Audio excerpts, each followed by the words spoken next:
યુધિષ્ઠિરનું પાત્ર સમજી લઈએ આપણે. મહાભારતની કથા તો એમાં મોટે ભાગે પાંડવ અને કૌરવોની કલહ કથા જ છે. જે ઝઘડા અને દુષ્પરિણામ આવ્યું એ મહાભારતમાં બતાવ્યું છે. પણ એમાં એક વિશેષ પાત્ર યુધિષ્ઠિરનું જોઈએ તો એનું બીજું નામ છે ધર્મરાજ. જનરલ નોલેજમાં પૂછાય યુધિષ્ઠિરનું બીજું નામ શું? ધર્મરાજ.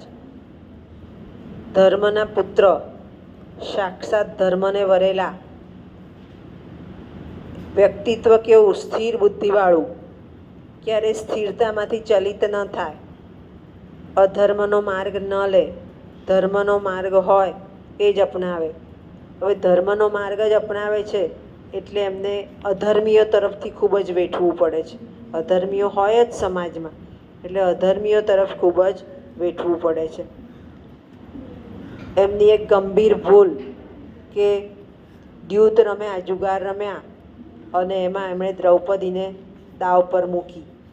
દ્રૌપદીને દાવ પર મૂક્યા પછી જે હાર્યા એમાં એમને એમ થયું કે મેં મારી ધીરજ જે છે, ધીરજ એ ખોઈ દીધી અને પછી જે દુષ્પરિણામ ભોગવવા પડ્યા એ યુધિષ્ઠિરની ધીરજ જતી રહી અને જવાબદાર યુધિષ્ઠિર આવ્યા કે એમણે ધીરજ ખોઈ નાખી અને ત્યાર પછી એમને આ વનવાસ ભોગવવાનો વારો આવ્યો.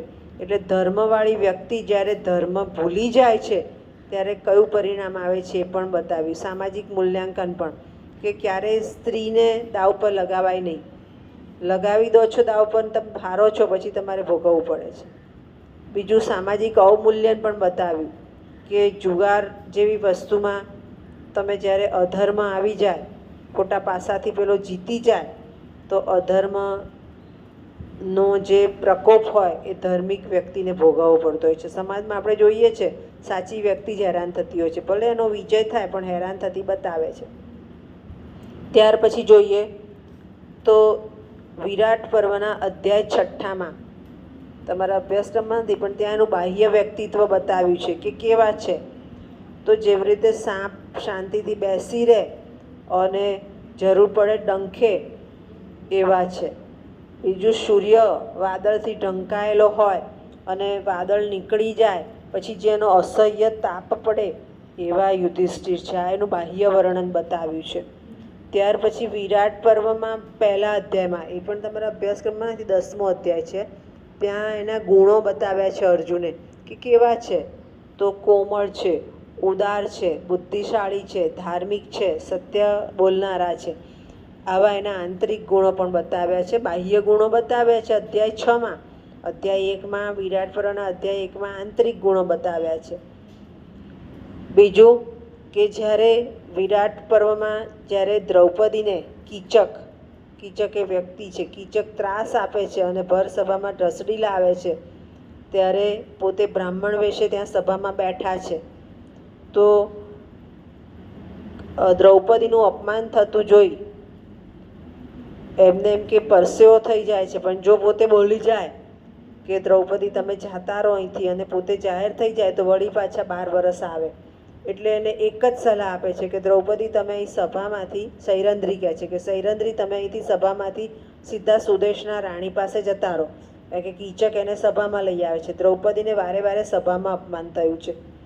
શરૂઆતમાં દુશાસન લાવે છે સભામાં, અહીંયા પણ કીચક લાવે છે સભામાં. પણ ત્યાં દ્રૌપદી હંમેશા એવું વ્યક્તિત્વ બતાવ્યું છે કે એને સહન નથી થતું અને ત્યાં વાદ વિવાદ કરી દે છે એટલે સભામાં ઢસડાઈ જાય છે. એટલે વળી પાછું સામાજિક મૂલ્યાંકન આપ્યું કે કોઈ દિવસ વાદ વિવાદ થતો હોય ત્યારે એમાં જોડાવવું નહીં. તમારો અભિપ્રાય આવતો હોય, તમારી બુદ્ધિનું કંઈક મૂલ્યાંકન હોય તો જ જોડાવું. વાદ વિવાદમાં જોડાવશો તો અહમ ટકરાશે તો પછી જેનું જ્યાં સત્તા છે એ તમને ત્યાં ઢસડી લેશે. એટલે ત્યાં સામાજિક મૂલ્યાંકન પણ બતાવ્યું. અને યુધિષ્ઠિરનો એક ડ્રોબેક પણ બતાવ્યો કે એમને દ્યુત રમવું બહુ પસંદ હતું અને દ્યુતનું પરિણામ એમણે ભોગવ્યું કે 12 વર્ષ વનવાસમાં જવું પડ્યું. પણ છતાં મોટે ભાગે ધર્મરાજ તરીકે એમણે કામ કર્યું અને ધર્મને વળગી રહીને કામ કર્યું. એકાદ બે એવા એમના મુદ્દા આવ્યા કે જેને લીધે દુષ્પરિણામો પણ એમને ભોગવવા પડ્યા. આ થયું યુધિષ્ઠિરનું પાત્ર. સમજ પડી ગઈ? ખ્યાલ આવી ગયો?